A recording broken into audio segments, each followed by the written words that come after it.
السلام عليكم ورحمة الله وبركاته. اللهم صل وسلم وبارك على سيدنا محمد. معانا هنا بقى أحلى صينية كيكة ما دخلتش الفرن خالص.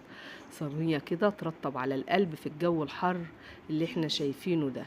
كيكة من غير فرن، سهلة وسريعة التحضير، طعم خرافة بيدوب في البق دوب. كل الأطفال حبوها، الكبار كمان حبوها. يلا بقى كده نسمي ونصلي على النبي عليه الصلاة والسلام ونشوف الكيكة التحفة دي عملناها ازاي. كيكة معمولة من كذا طبقة بكذا حاجة، معمولة من الجيلي، معمولة من البسكوت، معمولة كمان بالكريمة.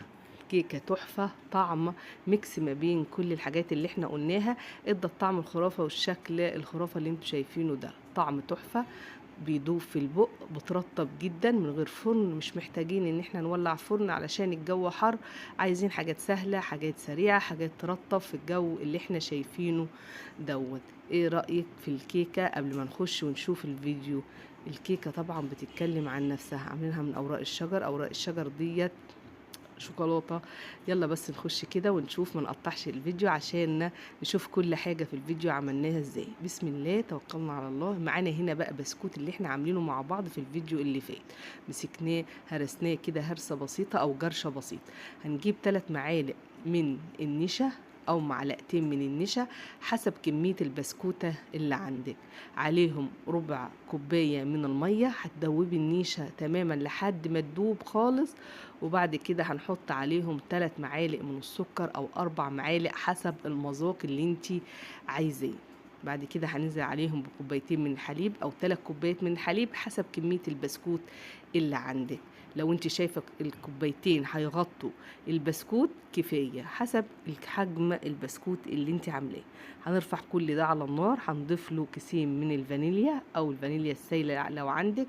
تسيبيه لحد ما يبقى كريمي خالص ويستوي مع بعض. ما تقطعيش الفيديو، اسمعي الفيديو للآخر، في تكات حلوة، في حاجات حلوة هتعجبك. هي كيكة بسيطة بس طعمها لذيذ جدا. هنحط الفانيليا كده ونسوي الخليط بتاعنا. الخليط بتاعنا مش عايزينه تقيل ومش عايزينه خفيف، عايزينه يبقى متماسك. جبنا قطعة من السمنة الزبدة الفلاحي وحطيناها كده عشان ننكه بيها الطعم وتخلي البسكوت مع الكريمة في حتة تانية خالص. يلا بقى كده دعم الفيديو باللايكات بتاعتك، واللي اول مره يشوفنا يا ريت ينورنا باشتراكه في القناه. هتدوبي بقى الزبده الفلاحي مع الخليط اللي انت عاملاه ده وتضيفيه على البسكوت. هو سخن وهو سخن عشان البسكوت يشرب من الكريمه اللي احنا عاملينه ده ويدي طعم جميل جدا للبسكوت. طبعا البسكوت ده احنا عاملينه مع بعض هنا في الفيديو اللي فات، تحفه خرافه. جربي وارجعي لمحتوى الفيديو بتاع البسكوت. بسكوت ساده للشاي بس طعمه خرافه، مكونات مظبوطه، مكونات سهله، هتعجبك. لو اول مره بتعملي بسكوت، البسكوت هيطلع معاكي ناجح من اول مره. بعد ما حطينا الكريمه كده على البسكوت هندخلها في قلب التلاجة لحد ما تتماسك تمام. معانا هنا اوراق شجر على شكل اوراق الشجر، هننزل فيها الشوكولاته وبرده ندخلها في التلاجة لحد ما تاخد شكل الشجره اللي انت او اوراق الشجر اللي انت شايفاها دي. نحب بس نغير في الاشكال، بنحب نغير في الالوان علشان اطفالنا طبعا العين بتاكل قبل اي حاجة، لان الحاجة الحلوة هي اللي بتفتح النفس على الاكل. هتحطي بقى كمية الشوكولاتة على قد اوراق الشجرة اللي انت شايفاها دي، بس خلي سمكها حلو علشان وانت بتخرجيها ما تتكسرش معاكي وتطلع كل اوراق الشجر سليمة بالشكل الورقة الشجر اللي انت شايفاها قدامك دي. هنخلص كل الكمية زي ما احنا شايفينها كده، هندخلها بقى التلاجة لحد ما تتماسك. طبعا معانا هنا جيلي اناناس، معانا جيلي تفاح، معانا جيلي فراولة. شكلي ونوعي واعملي اشكال. احنا عملنا الجيلي الفراولة ودخلناه في التلاجة عشان يتماسك، لان احنا عايزينه على شكل القطع او شكل الايه الحبيبات زي ما انت شفتيه في اول الفيديو كده، مش عايزينه يبقى مالي الصينية. هنحط قطعة من الشوكولاتة كده في قلب البسكوتة بتاعتنا، وهننزل عليها الجيلي الاحمر اللي احنا عملناه مع بعض اللي هو جيلي الفراولة.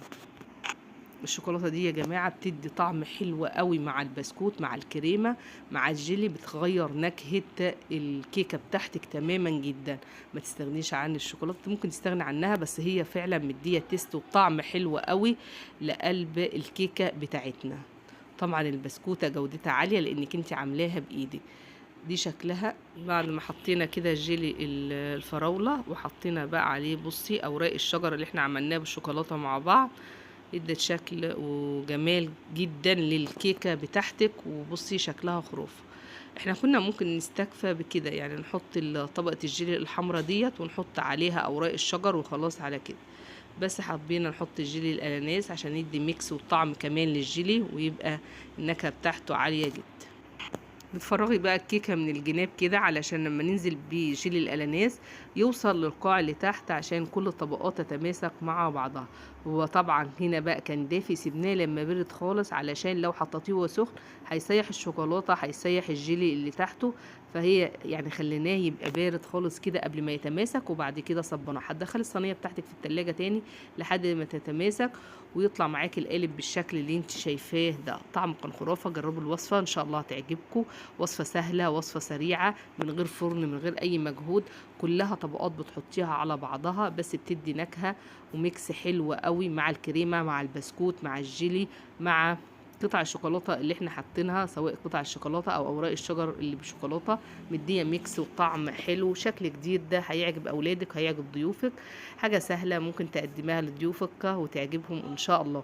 ما تنسيش تكتبي لي بقى في الكومنتات بتاعتك الفيديو الجميل ده عجبكم ولا ايه رأيكم فيه، ولا فيه تعديل، ولا فيه ايه. طبعا بحب اختلاف الآراء، وبحب التنوع، وبحب كلامكم الجميل اللي بيفتح النفس. طبعا بص والله كان طعمها خطير جدا، طعمها تحفة، بتدوب في البق يدوب كده مع الميكسات اللي احنا حاطينها مع بعضها ديت. يعني مدية ريحة وطعم خرافة جدا. طبعا اول مره حد يعمل كيكه الجيلي بالشكل دوت، شكل مختلف شويه، شكل يعني هيعجب اولادكم واطفالكم. طبعا الاطفال بتحب الاشكال وبتحب التنوع. ده بقى كان النهارده الفيديو البسيط بتاعنا، كيكه الجيلي البسيطه الرقيقه اللي حبيت اعملها معاكم واشاركها معاكم.